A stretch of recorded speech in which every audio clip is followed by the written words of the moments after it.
பாலும் தெளிதேனும் பாகும் பருப்பும் இவை நான்கும் கலந்துனக்கு நான் தருவேன். கோலம் செய் துங்கக் கரிமுகத்துத் தூமணியே, நீ எனக்கு சங்கத் தமிழ் ஒன்றும் தா. சிவாய நம. மாணிக்கவாசகப் பெருந்தகை திருச்சதகத்தில் அனுபோக சித்தியில் தொடர்ந்து பாடுகிறார். உடையானே நின்தனை உள்கி உள்ளம் உருகும் பெரும் காதல் உடையார் உடையாய் நின் பாதம் சேரக் கண்டு இங்கு ஊர் நாயின் கடையானேன் நெஞ்சு உருகாதேன் கல்லா மனத்தேன் கசியாதேன் முடை ஆர் புழுக்கூடு இது காத்து இங்கு இருப்பதாக முடித்தாயே அப்படின்னு தன்னுடைய இயலாமையை, தன்னுடைய தவறை, தனக்கு கிடைக்காத அந்த பாக்கியத்தை நினைத்து நினைத்து உருகுகிறார். உள்கி அப்படின்னா நினைந்து, பெருங்காதல் அப்படின்னா பிரேமை, இறைவனின் மீது கொண்டிருக்கும் பக்தி. முடை ஆர் புழுக்கூடு அப்படின்னா புலால் நாற்றம் பொருந்திய உடல். உடையானே அப்படின்னா நீதான் உடையவன். தஞ்சாவூர் பெரிய கோவிலில் உடையார், பெருவுடையார் தான் சிவனோட பேரே, பெருவுடையார். இந்த உடையானே அப்படின்னா நீதானே எங்களை உடையவன், உயிர்கள் அனைத்திற்கும் நீதானே இறைவன், நீதானே தலைவன், நீதானே அரசன் அப்படின்னு விழிக்கிறார். உடையானே நிந்தனை உள்கி உள்ளம் உருகும் பெரும் காதல் உடையார். உனக்கு தான் நாங்கள் எல்லாருமே சொந்தம். உனக்கு சொந்தமாக இருந்தாலும் நாங்கள் உன்னை நினச்சி பேரன்போட காதலால் கசிந்து உன்னையே நினைத்து உருகணும். அப்படி உருகினா என்ன கிடைக்கும் அப்படின்னா, உடையார் பெருங்காதல் உடையார் உடையாய் நின் பாதம் சேரக் கண்டு, உன்மேல அன்பு உள்ளவங்க, உன்மேல பக்தி உள்ளவங்க, நெகிழ்ந்து போகிறவங்களுக்கெல்லாம் என்ன கிடைக்குது? உன்னுடைய திருப்பாதங்கள் கிடைக்குது. உன் சரணங்களில் அவங்க தஞ்சம் புகின்றனர். அதெல்லாம் எனக்கு தெரியுது. அப்படியெல்லாம் சேர கண்டு, உன்னுடைய பாதங்களில் சேர்வதை கண்டு இங்கு ஊர் நாயின் கடையானேன். இதெல்லாம் கண்டுக்கிட்டேன்னா அதுலேருந்து நான் தெரிஞ்சுக்கணும் இல்லையா? நானும் அது மாதிரி நடந்துக்கணும் இல்லையா? ஆனால் நான் நடந்துக்கல. என்னோட நெஞ்சம் உருகலை, நான் மனசு உருகலை. அதனால் எனக்கு அந்த மாதிரி ஒரு விவேகம் வரல, சிந்தனை தெளிவு வரல, உள்ளத்தில் கனிவு உண்டாகலை. அதனால் என்ன ஆச்சு? கல்லா மனத்தேன் கசியாதேங்கிறார். கல்லா மனத்தேன் அப்படின்னா இரண்டு பொருள் இருக்குது. ஒன்று, கல் மாதிரி மனசாயிடுச்சு. கல் உருகாது இல்லையா? அப்படியே கனமாக இருக்கும், அது உருகாது, அது கசியாது, அது நெகிழ்ந்து போகாது.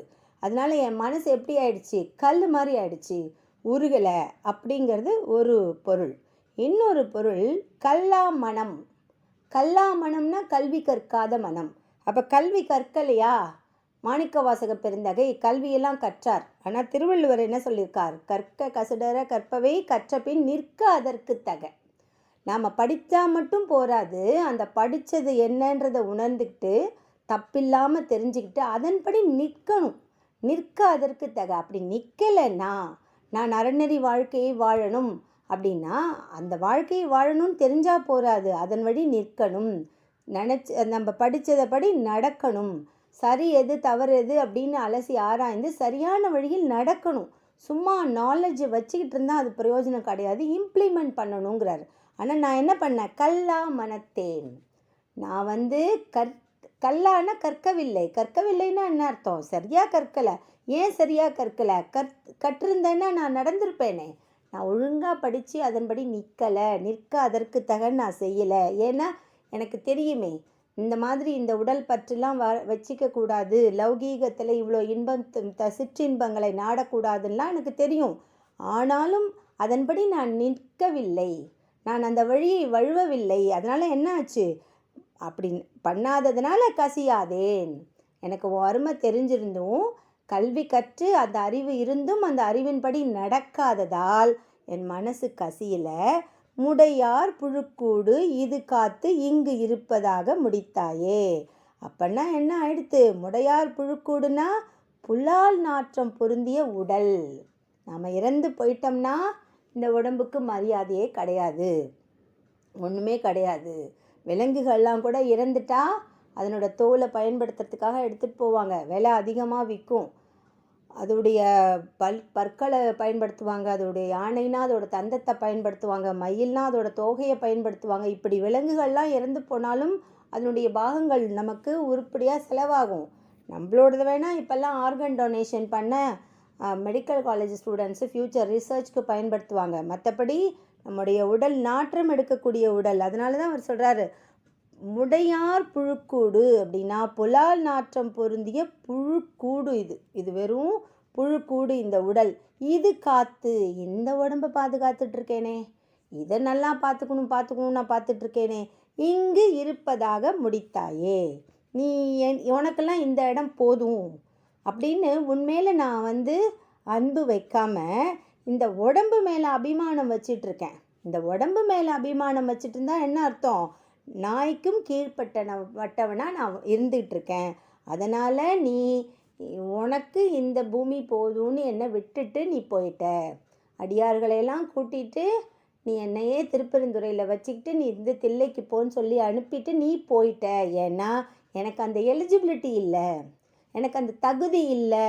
எனக்கு தகுதி இல்லைங்கிறது எனக்கே தெரியுதுன்னு திரும்பவும் தன் மனசுக்கு சொல்கிறாரு. ஐயோ, பரபோதத்தில் ஊறி இருக்கிறவங்கெல்லாம் பரம்பொருளில் சொரூபமாக மாறிடுவாங்கலாம் அவருக்கு தெரியும். அப்படியே பரம்பொருளையே நினச்சிட்டே இருப்பாங்க. அப்படி நினைக்கிறவங்களுக்கு உடலை பற்றி ஒரு உணர்வே இருக்காது. அவங்களுக்கு தாகம் எடுக்காது, அவங்களுக்கு பசி எடுக்காது, அவங்களுக்கு குளிராது, அவங்களுக்கு வெயில் சுடாது, சூரியன் சுடாது, எதுவும் குத்தாது, எதுவும் கடிக்காது. ஏன்னா அவங்கள உடலையே அவங்க ஒரு பொருட்டாகவே வச்சுருக்க மாட்டாங்க. அவங்களுக்கு தெரியும் இந்த உடம்பு சிவனுக்கு தான் சொந்தம், இந்த உயிர் சிவனுடையது, இந்த ஆத்மா சிவனுடையது அப்படின்னு சொல்லிட்டு இதை பற்றி அவங்களுக்கு இன்ட்ரெஸ்டே காமிக்க மாட்டாங்க. அப்படி இருந்தவங்களையெல்லாம் நீ உன் திருப்பாதங்களில் சேர்த்து கொள்வாய். ஆனால் நான் அந்த மாதிரி இல்லை. அந்த மனநிலையில் தான் இல்லைன்னு நினச்சி வருத்தப்பட்டு தன் மனசுக்கு திரும்ப திரும்ப அந்த அட்வைஸ் பண்ணிக்கிட்டே இருக்காரு. மனமே நீ ஜாக்கிரதையாக இரு, இந்த சிற்றின்பங்கள் நமக்கு வேண்டாம், நமக்கு வீடு பேர் வேணும், அதுக்கு இறைவனின் திருவடிகளை போய் நாம் சேரணும், அதற்கு அவன் அருள் வேண்டும் அப்படின்ற விஷயத்தை திரும்ப திரும்ப எம்ஃபசைஸ் பண்ணிகிட்டே இருக்காரு மாணிக்கவாசக பெருந்தகை. அதனால் அந்த பேரானந்த அனுபவத்தை நோக்கி தன் மனத்தை செலுத்துவதனால் இது அனுபோக சுத்தியாகிறது. இவ்வாறாக நாமும் சிவபெருமானிடம் வேண்டிக் கொள்ளலாம். இந்த பற்றுக்களையெல்லாம் என்னை விட்டு போகணும், இல்லை நான் அதை விட்டு விலகணும், அதற்கு உன்னருள் வேண்டும் என்று அவன் திருச்சரணங்களை சரணடைந்து அவனுடைய நாமங்களே பாடுவோம், அவனுடைய புகழை பாடுவோம். இப்படி திருவாசகம் பாடி இதை உணர்ந்து நம்ம பாடி இதை பற்றி தெரிஞ்சுக்கிறதே அவனுடைய அருள் தான். அதனால் சிவபெருமானின் திருவடிகளை அடைவோம், அவன் பேரருளை பெறுவோமாக. திருச்சிற்றம்பலம், திருச்சிற்றம்பலம், திருச்சிற்றம்பலம்.